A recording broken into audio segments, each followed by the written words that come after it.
Good morning, viewers. It's another blessed day.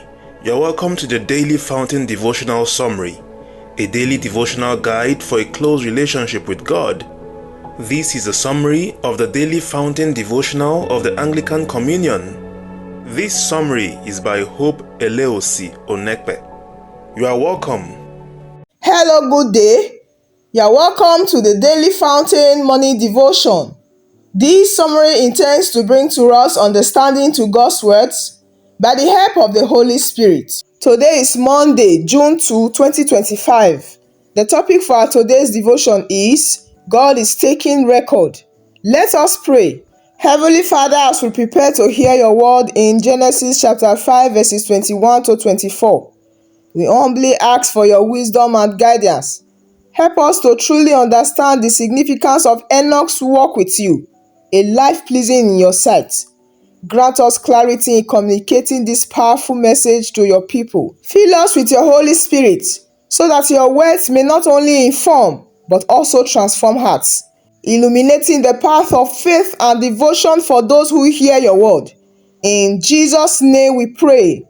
We'll be taking our text from the book of Genesis 5, beginning from verse 21 to 24. Genesis chapter 5, verses 21 to 24 reads, And Enoch lived 65 years, and begat Methuselah.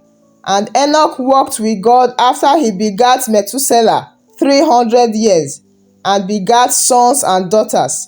And all the days of Enoch were 365 years.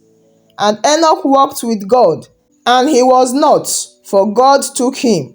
This is the word of God. Thanks be to God. Praise the Lord.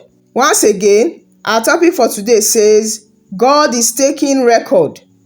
The body of our today's guide says, our text today is about Enoch who walked with God and did not die because God took him.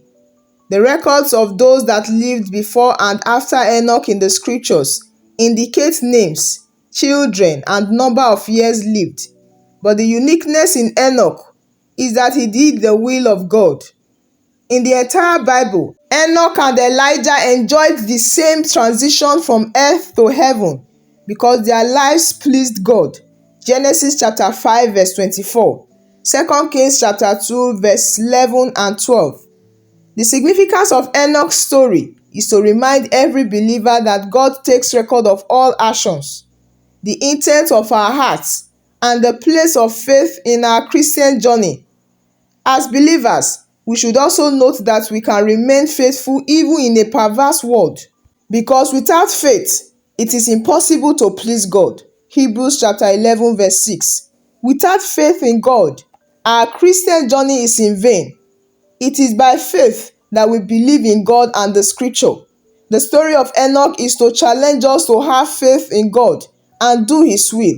We should beware of how we live our lives because God keeps record. Our prayer for today says, Dear God, please help me to sustain my faith in you to the end. In Jesus' name, amen. Praise the Lord. Our today's passage, Genesis chapter 5 verses 21 to 24, describes Enoch's life, highlighting his unwavering faithfulness to God. Enoch was a man who walked with God. Though each man mentioned in Genesis chapter 5 verses 21 to 24 is a story of God's grace, but Enoch seems to stand out from the crowd. Enoch is one of two men that are said in the scripture to have pleased God. Enoch is also one of two men of whom we know that never tasted death, the other being Elijah, 2 Kings chapter 2 verses 1 to 11. Enoch is also one of only two people who is said to have walked with God, the other being Noah, Genesis chapter 6 verse 9. In this study, we want to concentrate on what it means to walk with God. What does it mean to walk with God? And who was this Enoch who walked with God? Praise the Lord. The word walk is used consistently in the scripture to speak of one's manner of life, one's habitual conduct. It was habitual for Enoch to be with God. That is, it was his habit to be focused upon God, to be in fellowship and constant communion with God. Scripture tells us that Enoch lived in the realization of God's presence. Enoch paid more attention to God than to men. Unlike we today who call ourselves children of God, we spend much of our lives doing the opposite, paying more attention to man than to God. Oh, I wonder if they are going to like what I am wearing. I hope they like my new haircut. My dear brothers and sisters in the Lord, it is time for us to turn our focus to God, to care more about what God thinks of us than what man thinks of us. Praise the Lord. When we talk about walking with God, it is both a privilege and a responsibility of all God's children, because it is only by God's grace that we can walk with Him. Paul tells us to walk in the Spirit so as not to fulfill the lusts of the flesh. Galatians chapter 5 verse 16. It says that if we live in the Spirit, he writes, let us also walk in the Spirit. Galatians chapter 5 verse 25.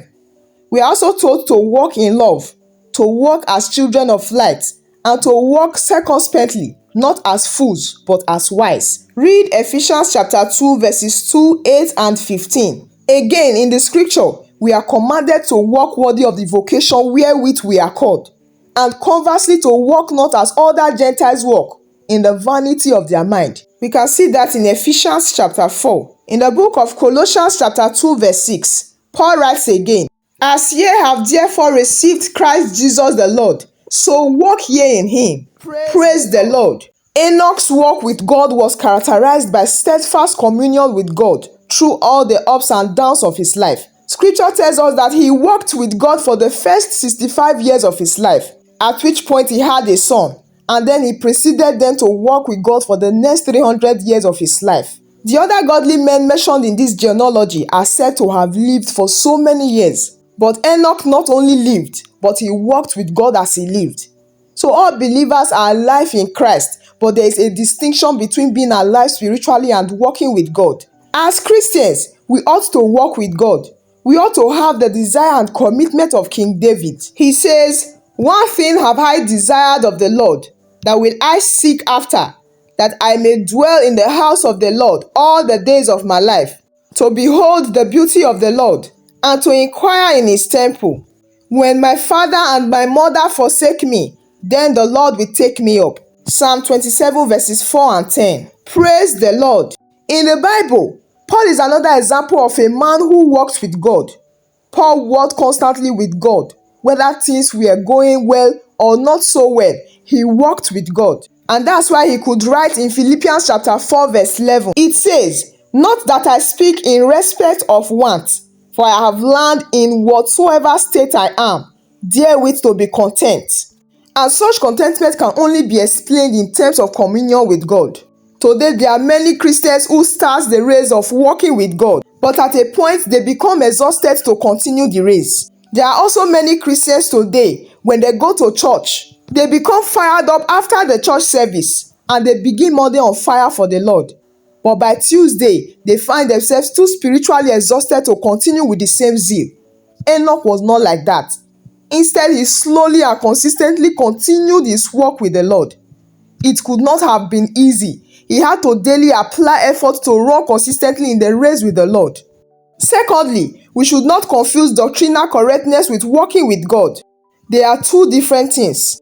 For instance, a man can be doctrinally correct and not walk with God.